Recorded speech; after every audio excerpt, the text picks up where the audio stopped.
اکرام اے to زی کے معزز ناظرین السلام علیکم، میں اکرام اللہ آپ سے مخاطب۔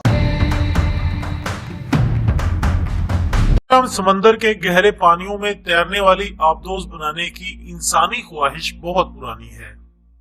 اس خواہش کا مین مقصد دشمن کے جہازوں کو چھپ کر نشانہ بنانا ہے، لہٰذا کئی بار ایسی کوششیں ہوئی مگر کامیاب نہ ہو سکیں۔ لیکن 19ویں صدی میں امریکی خانہ جنگی کے دوران علیحدگی پسندوں نے ایک آبدوز بنائی جسے امریکی ریاست کے خلاف استعمال کیا گیا۔ یہ 17 فروری 1864 کا دن تھا اور اس دن تاریخ میں پہلی بار آبدوز کا استعمال ہوا۔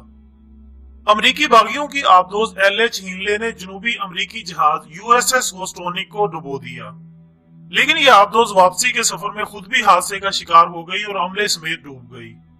ناظرین محترم، جنگ عظیم اول کا آغاز ہوا تو جرمنی نے سب سے پہلے جدید آبدوز کا استعمال کیا، جسے 1906 میں بنایا گیا اور کامیابی سے سمندر میں اتار دیا گیا۔ یہ آبدوز بھی اپنے پہلے ہی سفر میں حادثے کا شکار ہونے سے بال بال بچی۔ جرمنی نے اپنی آبدوزوں کو یو بوٹس کا نام دیا۔ یہ سمندر کے نیچے تیرتے ہوئے کسی بھی جہاز کے قریب چلی جاتی اور اسے خبر تک نہ ہوتی۔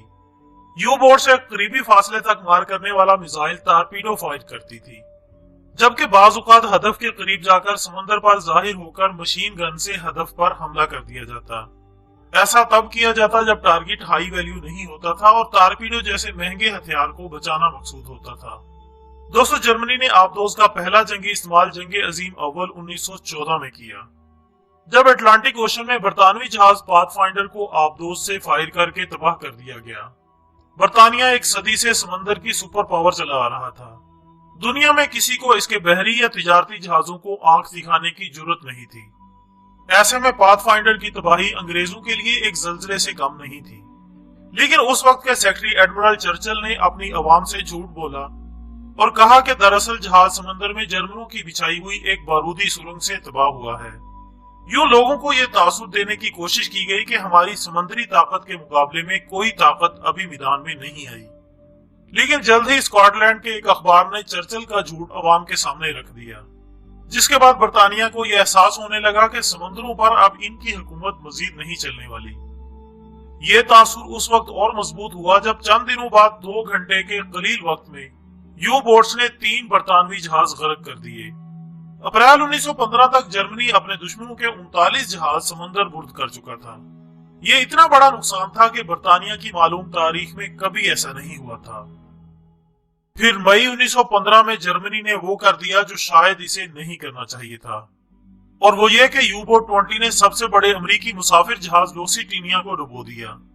لوسیٹینیا اس وقت دنیا کا سب سے بڑا بحری جہاز تھا اور امریکہ اسے اپنا فخر سمجھتا تھا۔ جہاز کی امریکہ سے برطانیہ روانگی کے وقت امریکی صدر ولسن نے جہاز کو وارننگ بھی دی، لیکن وہ مسافر جہاز کو کسی قانون کے مطابق روک نہیں سکتا تھا۔ جہاز کے لنگر اٹھانے سے پہلے جرمنوں نے تمام امریکی اخبارات میں اشتہارات بھی شائع کروائے کہ لوسٹینیا جہاز برطانیہ کا رخ ہرگز نہ کرے، کیونکہ اس کے راستے میں برطانیہ اور جرمنی کے درمیان جنگ چل رہی ہے۔ بالآخر ان تمام دھمکی آمیز درخواستوں کو نظر انداز کرتے ہوئے لوسٹینیا کے لنگر اٹھا دیے گئے۔ جرمنوں کو یہ بھی شک تھا کہ اس جہاز میں برطانیہ کے لیے امریکہ سے جنگی ساز و سامان آ رہا ہے۔ جہاز جیسے ہی برطانوی پانیوں میں داخل ہوا، یو بوٹس نمبر 20 نے قریب پہنچ کر ٹارپیڈو فائر کر دیا اور 7 مئی 1915 کو دنیا کا سب سے بڑا اور جدید بحری جہاز دیکھتے ہی دیکھتے آگ کے شعلوں کی نظر ہو گیا۔ صرف 18 منٹ، جی ہاں صرف 18 منٹ میں جہاز سطح سمندر سے غائب ہو گیا۔ جہاز پر سوار 1198 مسافر عملے سمیت ہلاک ہو گئے۔ امریکہ میں اس تباہی کے بعد ہنگامہ مچ گیا۔ ہر کوئی امریکہ کو جنگ میں کود پڑنے کی تلقین کرنے لگا، لیکن اسی دوران جرمنی نے امریکہ سے رسمی معافی مانگ کر آئندہ اس کے جہازوں کو وارننگ دینے اور مسافر یا تجارتی جہازوں کو محفوظ راستہ دینے کا وعدہ کیا۔ اس معافی اور وعدے کو امریکہ نے قبول کیا اور جرمنی کے خلاف کوئی کارروائی نہیں کی۔ 1916 کے آخر تک جنگ عظیم اول میں برطانیہ کے 1000 جہاز تباہ ہو چکے تھے، لیکن تب تک برطانیہ نے اس کا توڑ تلاش کر لیا تھا۔ تجارتی جہازوں نے جنگی جہازوں کے گھیرے میں سفر شروع کر دیا اور بحری جہازوں پر ایسی مشین گنیں نصب کر دی گئی جن سے آبدوز کے قریب آتے ہی فائر کھول دیا جاتا۔ بوٹس کے ابتدائی ڈیزائن میں 2 خامیاں تھیں۔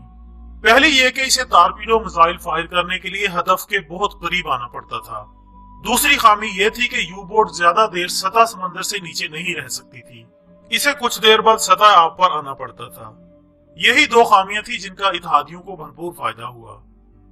اتحادیوں کے ایئر شپس بھی سمندر پر اڑتے رہتے اور یو بوٹس کو دیکھتے ہی اس پر بم گرا دیتے۔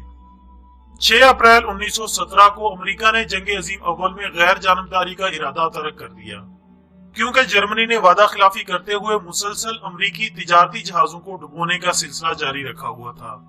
جرمنی سمجھتا تھا کہ برطانیہ کو امریکہ کی جانب سے جنگی امداد پہنچ رہی ہے، اور یہ کافی حد تک سچ بھی تھا۔ امریکہ کا جرمنی کے خلاف اعلان جنگ کرنا تھا کہ جنگ مزید تیز ہو گئی۔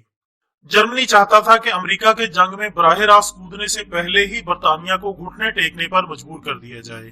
اس نے یو بوٹس کے حملے مزید تیز کر دیے۔ اپریل 1917 میں جرمنی نے برطانیہ کی طرف سے سامان لے جانے والے ہر جہاز کو نشانہ بنایا، جس کی وجہ سے لندن میں اجناس کا قحط پیدا ہونا شروع ہو گیا۔ حملے اتنے تیز تھے کہ ایک ایک دن میں 15 جہاز تباہ ہو رہے تھے۔ اخباروں میں تباہ ہونے والے جہازوں کے نام اور تفصیلات دینے کے لیے جگہ کم پڑ جاتی تھی۔ ہلاکتوں کی تفصیل کے لیے ایڈیشنل صفحات چھاپنے پڑتے تھے۔ 1917 کے وسط میں یو بوٹس کی طاقت کمزور پڑنے لگی۔ اتحادیوں کے حملے سے ایک ایک ہفتے میں 2 یو بوٹس تباہ ہونے لگی، اور یہ تعداد جرمنی کے لیے اس لیے پریشان کن تھی کہ وہ اس تیزی سے نئی یو بوٹس تیار نہیں کر سکتا تھا۔ محاصرے کی وجہ سے بیرونی دنیا سے خام مال بھی جرمنی نہیں پہنچ رہا تھا، اور یہ وہ وقت تھا جب پہلی بار جرمنی نے فتح کے بجائے شکست کے ڈرونے خواب دیکھنے شروع کیے۔ 1918 تک جرمنی کے پاس مزید یو بوٹس تیار کرنے کی صلاحیت بھی ختم ہو گئی، اور اس نے ہتھیار ڈالنے کا فیصلہ کر لیا۔ ناظرین محترم، جنگ عظیم اول میں جرمنی شاید اپنے اسی ہتھیار سے دشمن کو دھول چٹا دیتا، لیکن اس کے محاصرے اور خام مال کی کمی نے ایسا نہ ہونے دیا۔ اس کے باوجود جرمنی نے 4 سالوں میں اتحادیوں کے 5200 جہاز ڈبو دیے، اور یہ اس وقت تک کی انسانی تاریخ کا سب سے بڑا بحری نقصان تھا، بلکہ اس سے 10 گنا کم نقصان بھی کبھی کسی جنگ میں نہیں ہوا تھا۔ بہرحال جنگ عظیم اول کے بعد سے آبدوز ہر ملک کی سمندری طاقت کا اہم ترین جز بن چکا ہے، اور وقت گزرنے کے ساتھ ساتھ آبدوز کی تیاری میں مزید جدت آتی جا رہی ہے۔ مجھے یقین ہے آپ کو آج کی یہ ویڈیو ضرور پسند آئی ہوگی۔ آپ سے میری درخواست ہے، میرے چینل کو سبسکرائب، ویڈیو کو لائک اور اس معلوماتی ویڈیو کو اپنے پیاروں میں شیئر کیجیے گا تاکہ ان کے علم میں بھی اضافہ ہو سکے۔ آپ کی دعاؤں کا طلبگار، اپنی دعاؤں میں یاد رکھیے گا۔ آئندہ ویڈیو تک کے لیے اللہ حافظ۔